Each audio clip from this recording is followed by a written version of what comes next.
Allora, salve, siamo qui nella sede, nel circolo intitolato a Concetto Gallo del Movimento Siciliano d'Azione e siamo qui perché oggi alle 20:30, fra pochissimo, si terrà una conferenza dove il dottor Michele Di Pasquali presenterà il suo libro dal titolo, che è già un programma, L'Ascaro, delle edizioni Medinova. E quindi adesso siamo qui in compagnia proprio di Michele Di Pasquali, al quale chiediamo di parlarci proprio di questa sua opera, dell'ultimo suo lavoro. Sì, grazie. È la mia seconda fatica letteraria ed è un romanzo storico. L'ho scritto perché intendo farlo conoscere e destinarlo ai ragazzi, soprattutto ai ragazzi che frequentano le scuole superiori e che in specie al quinto anno studiano una fase storica secondo la quale pensano che la Sicilia sia stata al centro della storia della seconda guerra mondiale nel luglio del 1943 con lo sbarco degli alleati. Poi sembra che la storia, quella ufficiale scritta dai vincitori, si fermi, che in Sicilia non sia accaduto più nulla fino a quando il 15 maggio 1946 viene promulgato lo Statuto dell'Autonomia Siciliana, che tra l'altro i ragazzi pensano che sia stato concesso dal governo italiano alla regione siciliana.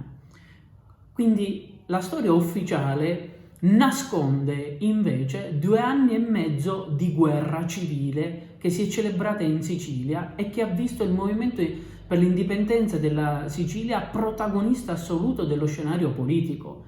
Basti pensare che sul finire del 1944 in Sicilia il movimento per l'indipendenza contava 480.000 tessere contro le 25.000 dei partiti unitari, della Democrazia Cristiana o le 18.000 tessere del Partito Comunista. E quindi i ragazzi sconoscono questo pezzo di storia.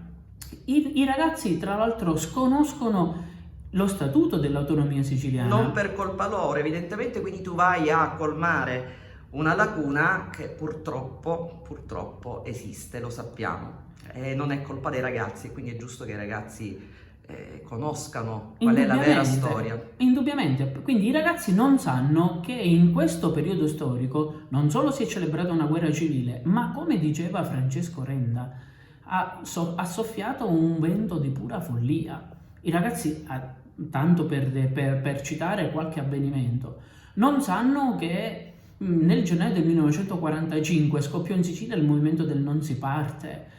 Arnaro, ad esempio, un maestro di scuola elementare, Calogero Petrolino, tenne un comizio, bruciarono le cartoline precetto, assaltarono la caserma e Naro si autodichiarò Repubblica Indipendente. Per 6 giorni Naro Camastra, Gran Michele, Ramacca, Riesi, Comiso, Ragusa, Chiaramonte Gulfi si dichiararono repubbliche indipendenti. I ragazzi, pur vivendo in Sicilia, non sanno di questi avvenimenti. I ragazzi non sanno che il 29 dicembre 1945 tra Caltagirone e Niscemi a San Mauro c'è stato uno scontro tra la nazione siciliana e la nazione italiana. I ragazzi sconoscono il concetto di nazione siciliana, perché è chiaro che in tutta questa fase storica fino ad oggi si siano create delle sovrastrutture che non ci permettono, anche grazie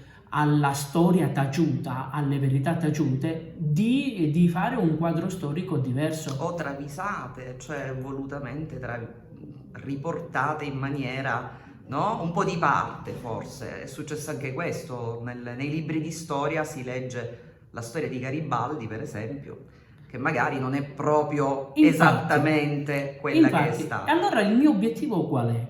È quello di offrire ai ragazzi, rispetto alla storia ufficiale scritta dai vincitori, una storia non ufficiale scritta dai vinti e quindi per permettere loro nel divenire cittadini attivi di addivenire ad una triade dialettica, cioè di fronte ad una tesi e ad un'antitesi, che i ragazzi vadano a documentarsi per scoprire che poi c'è una sintesi che è la verità assoluta, che indubbiamente non può coincidere con la storia raccontataci dai vincitori e quindi con la storia ufficiale. Insomma, una memoria storica che è il caso di riprendersi, no? E allora, siccome sono convinto che alla base di tutto ci sia intanto la conoscenza, bisogna diffondere la storia non ufficiale, far conoscere ai ragazzi la storia di Sicilia, l'identità siciliana, lo statuto dell'autonomia siciliana, e poi i ragazzi si faranno una loro idea politica.